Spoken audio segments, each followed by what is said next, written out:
और वायरस का तो क्या कहना, वायरस तो बहुत ही छोटा है। चलिए अब हम तीसरा मास्क पहनते हैं।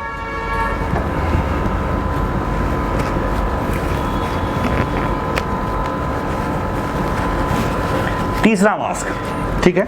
अब फिर हम कोशिश कर रहे हैं बुझाने की, नहीं बुझा, एक बार और कोशिश करेंगे, नहीं बुझा। यानी कि अब तीसरा 3 मास्क पहनने के बाद हमारे जो एयर पार्टिकल्स हैं वो कुछ हद तक रुके, लेकिन वायरस नहीं रुका है।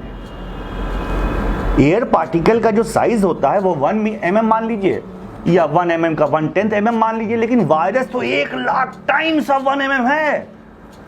यानी 2 मास्क पहनने पे भी वायरस नहीं रुकेगा, एयर पार्टिकल नहीं रुक रहा है तो वायरस कैसे रुकेगा। तो तीसरे मास्क में केवल एयर पार्टिकल रुका, वायरस नहीं, ठीक है ना, बैक्टीरिया। तो पहनना क्या है, जनरल पॉपुलेशन को अगर इन्फेक्टेड है, जो पेशेंट इन्फेक्टेड हैं उन्हें मास्क पहनने की बहुत ज़रूरत है, जिससे मेरे समाज में वो इन्फेक्शन ना फैलाएं, ठीक है। जैसे हम जब पेशेंट को देखते हैं तो मुझे मास्क पहनने की कोई ज़रूरत नहीं, मैं क्या करता हूँ, अपना N95 मास्क उनको दान दे देता हूँ कि भैया आप पहन लीजिए।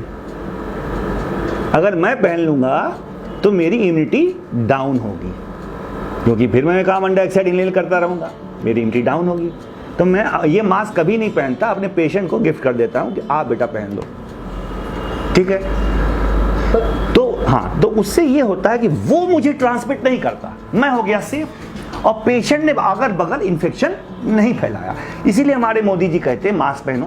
भाई किसी को ये तो पता नहीं कि उसको कोरोना है कि नहीं, खांसी जुकाम है, कई कॉज होते हैं। तो अगर आप मास्क पहन रहे हैं या सर्जिकल सिंपल मास्क पहन रहे हैं, कुछ हद तक तो आप हमारे समाज में एयर ड्रॉपलेट कम फैला रहे हैं, तो हमारे समाज में इन्फेक्शन की चांसेस कम है। लेकिन अगर आप ये सोच ले रहे हैं कि ये मास्क पहनने से आप बच जाएंगे, बाकी मास्क ये सब पहनने से और जितने भी ब्रांडेड मास्क चल रहे हैं पहनने से बच जाएंगे, तो ये गलत फहमी है आपकी। मैं हजारों कोरोना पॉजिटिव मरीज देख चुका हूँ और कईयों को ठीक भी कर चुका हूँ। कभी मैंने ना मास्क पहना ना PPE पहना।